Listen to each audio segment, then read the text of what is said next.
What? Don't look at me like that. It's true. Light cruisers and destroyers got to enjoy all the fun of high explosive rockets.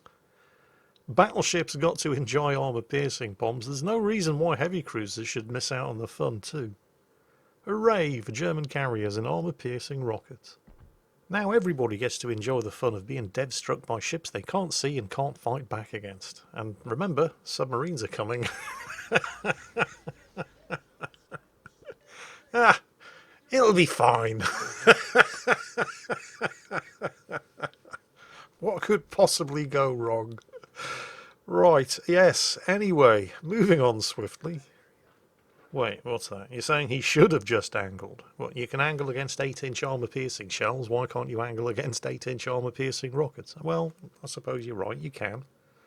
But 8-inch armor-piercing shells don't smack you in one side, fly over the top of you, do a 180-degree turn, come back and smack you from the other side, do they?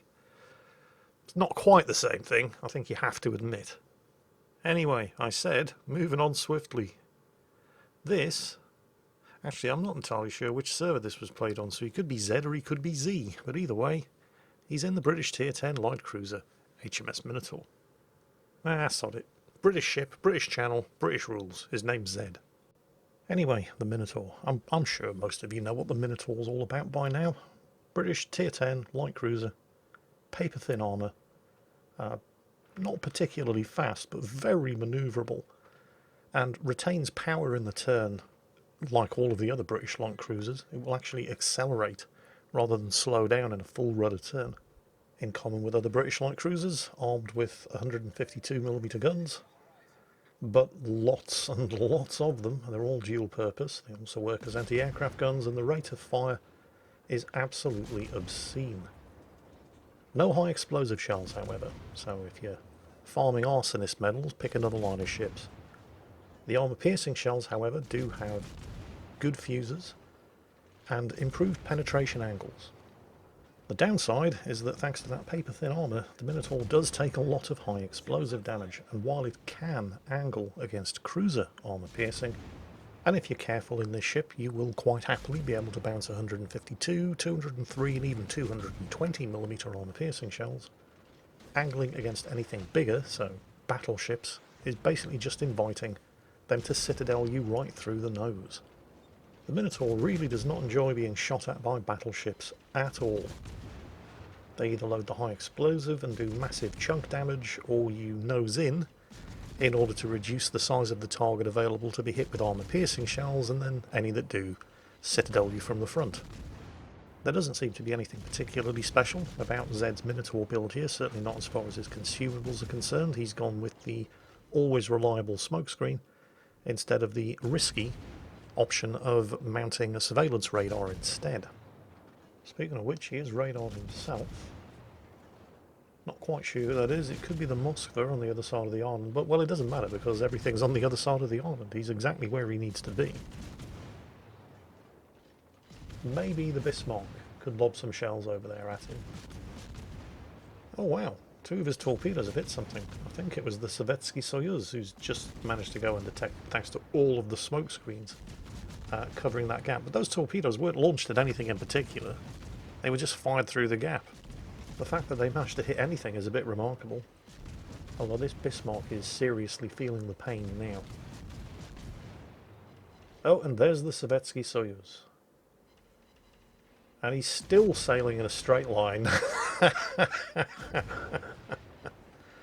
Oh, it's a shame the torpedoes aren't ready to go again, but they will be soon, although probably not in time to catch this guy. Okay, some of those smoke screens are starting to fade, and, well, you really don't want to get shot at by a battleship when you're in the Minotaur, so Zed uses his own. Sovietsky Soyuz has disappeared for the moment, starts shooting at the anchorage, but only the two rear turrets are able to get over the island, although the... Oh, hang on a minute. Really? You're really just sitting there? Oh no, he's starting to move forward now. So he should not get hit by any of those torpedoes, but he's still just sitting there getting farmed by the 6-inch guns instead.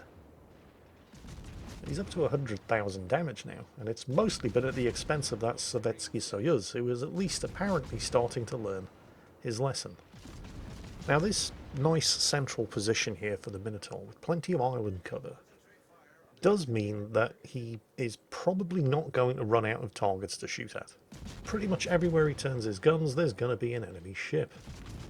The downside is that a central position like this means that pretty much every time an enemy cruiser uses its radar, it's going to spot you. So you have to use the islands for cover. Now there's something strange happening over here with the Shimakaze. He just YOLO'd forward into a crossfire between the Halland, who was on very low health, and he has just killed with his guns. But he's also exposed himself to flanking fire from Zed's Minotaur. On the one hand, I suppose we should be impressed that we have a Japanese torpedo destroyer captain who understands that his guns can actually be used. But I'm not entirely sure that was a worthwhile trade. I mean, it's one Tier 10 destroyer for another Tier 10 destroyer, but, well, in a battle without an aircraft carrier, where the Shimakaze's stealth actually means something, I can't help but think that there were better ways for that Shimakaze to spend his time. Oh well. Speaking of trades, this is an extremely worthwhile trade. There's the Bismarck that Zed was farming earlier, and is continuing to farm now. Tier 8 German battleship. And that is a friendly Grosser Kurfürst, Tier 10 German battleship, on almost full health. The Bismarck is definitely going to die here. What do you think the Bismarck is about to do? And what would you do under these circumstances? Because if it's charge into the Grosser Kurfürst and ram him, congratulations, have yourself a brownie point. Absolutely the right thing for the Bismarck to do under those circumstances, although he probably shouldn't have been that far forward alone in the first place, but since he was, may as well take down an almost full health Tier 10 battleship for the price of a just about to die Tier 8 battleship. That was a great trade for the Bismarck. Frankly, I'm amazed the Grosser Kurfürst didn't see it coming. Well, I should be amazed, but I'm not. Either way, the Bismarck's trade has ensured that the enemy team retain their 100-point lead. They hold one of the cap circles, they are 1 kill ahead, they're about to grab control of a second cap circle, and it's only now that Zed's team are beginning to consolidate control of Cap Circle Alpha. Oh, those torpedoes, by the way, they were not fired at anything in particular. Zed didn't have anything targeted, they were a bit of a Hail Mary. And that anchorage... Anchorage has hydroacoustic search, by the way, I just thought I'd mention that.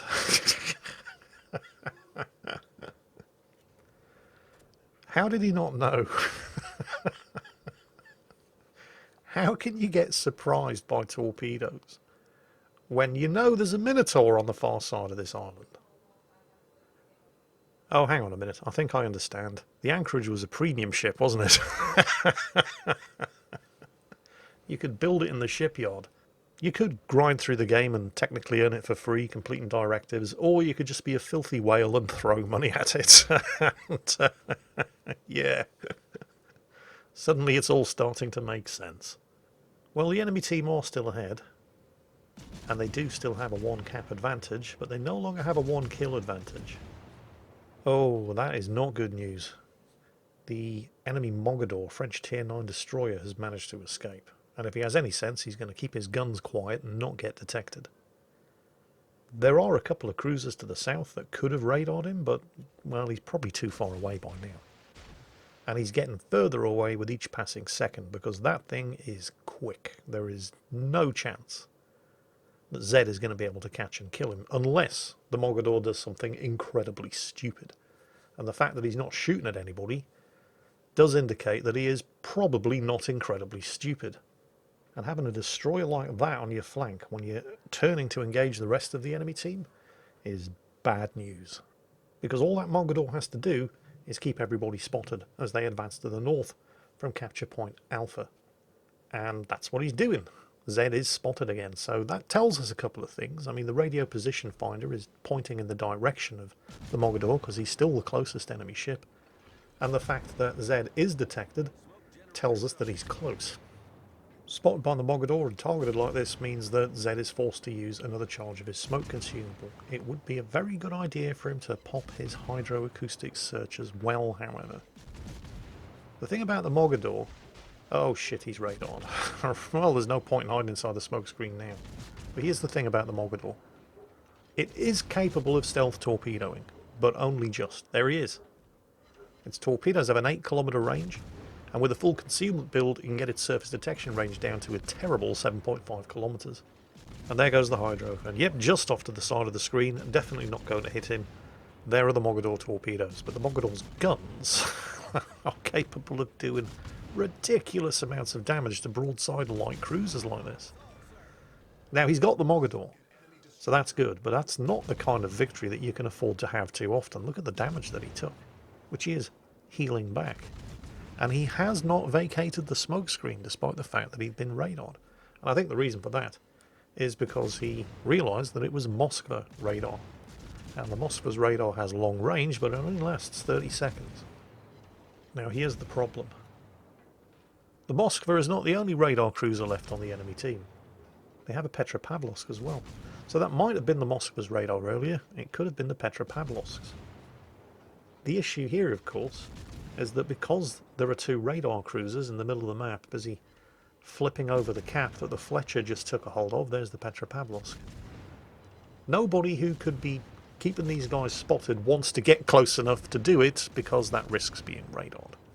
And that's kind of understandable, which is why the Shimakaze up to the north is probably keeping as big a distance as he is, but, well, reducing the number of active radars available on the enemy team is obviously Zed's highest priority right now. And he's got the Moskva, so we can only hope that it was the Petropavlovsk that used his radar first earlier. Because if his is ready to go, honestly, I don't know why he isn't using it. That smoke screen is about to expire. Yep, there it goes. Zed is spotted. Oh, and the Petropavlovsk has hydroed him instead. Well, too little too late. The smoke screen's gone anyway, but I guess that does confirm that the Petropavlovsk does have his radar on cooldown. Otherwise he would have used it. Now, you can angle against the Petropavlovsk shells, but if they hit your superstructure, they're still going to do fearsome amounts of chunk damage. Of course, the Petropavlovsk can angle against Zed's 6-inch shells as well. Luckily, however, Zed is not the only one shooting at him. It is nice to see the team focusing down the biggest available threats like this. So the Petropavlovsk is down, finished off by the Baltimore.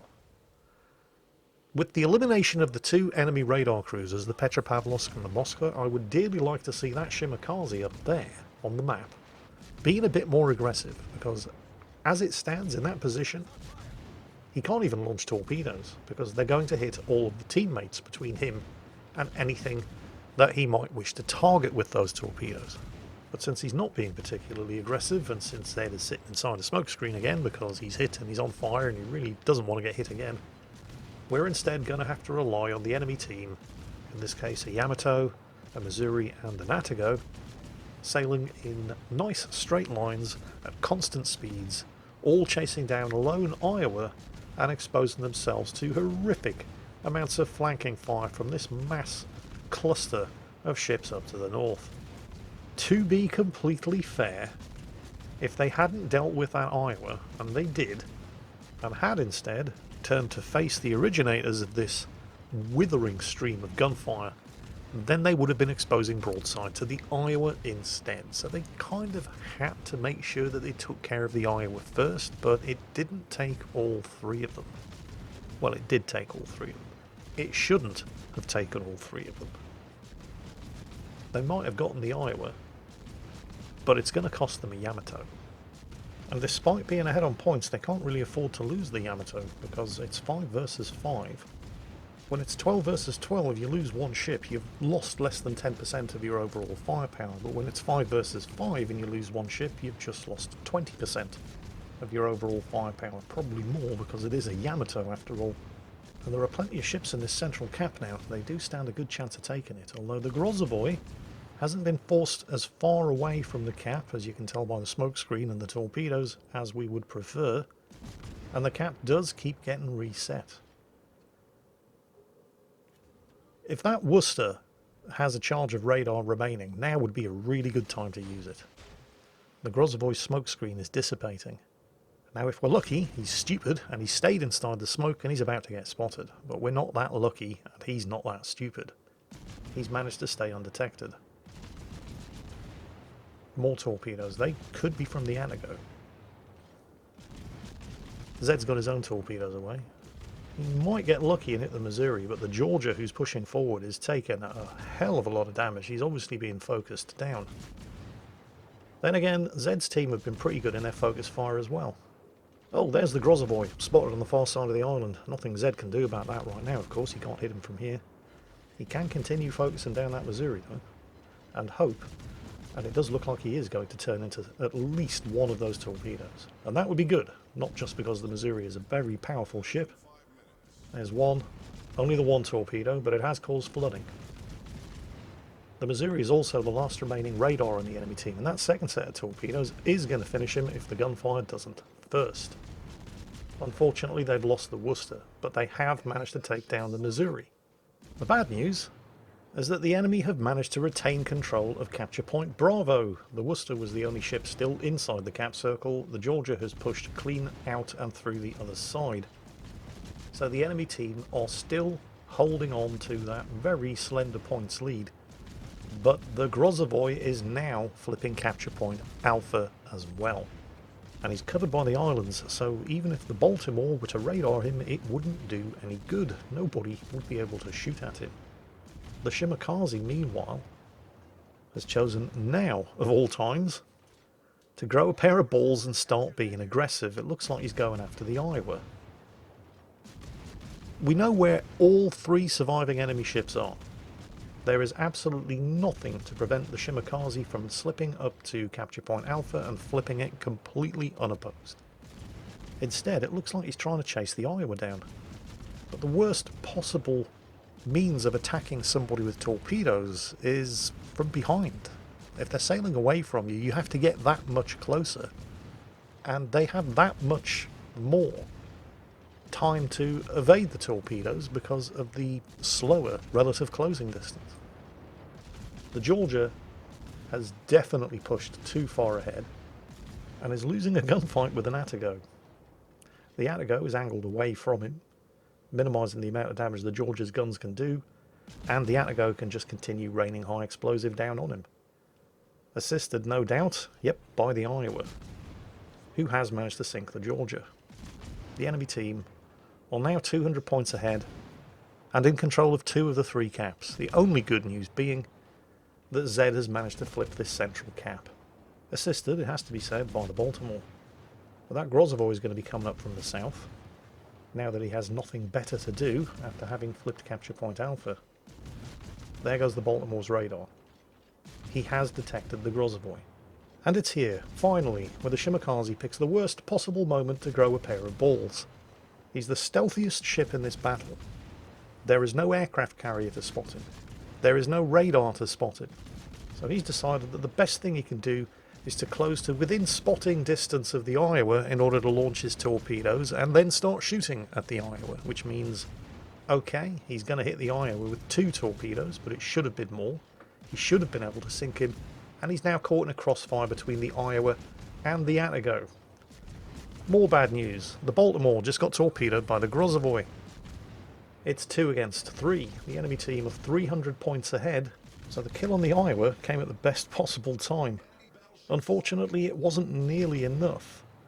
And the Shimakaze is now doing his level best to throw the game by closing into the Atago and the Grozavoy and trying to take them both on in a gunfight. The best thing the Shimakaze could be doing now, of course, is heading away, going undetected, and just keeping them spotted for Zed. Although I suppose if you want to look at this in a brutally efficient way, there is just under 1 minute and 20 seconds of this game left. It's too late for the Shimakaze to do anything about the capture circles. And as long as he's alive and on low health, he is at least drawing the fire from both the Atago and the Grozavoy, and allowing Zed to continue to shoot the Atago up unmolested. But I don't fancy his chances. There's the Grozavoy. Yeah, he's dead. Of course he is. Zed, finish the Atago. He's got the Atago. Now it's just the Grozavoy, who is nearly 300 points ahead, and is going to stay ahead because he has 2 of the 3 cap circles, and there's nothing anybody can do about that.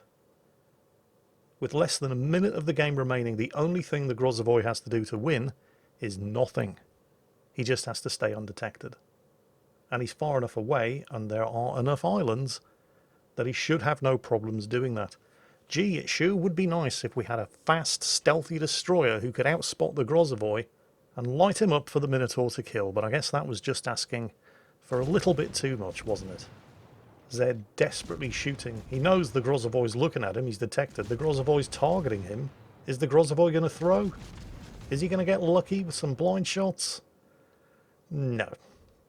Zed in the Minotaur, who is playing on the North American server, so I suppose I should have been calling him Z. 405,000 damage.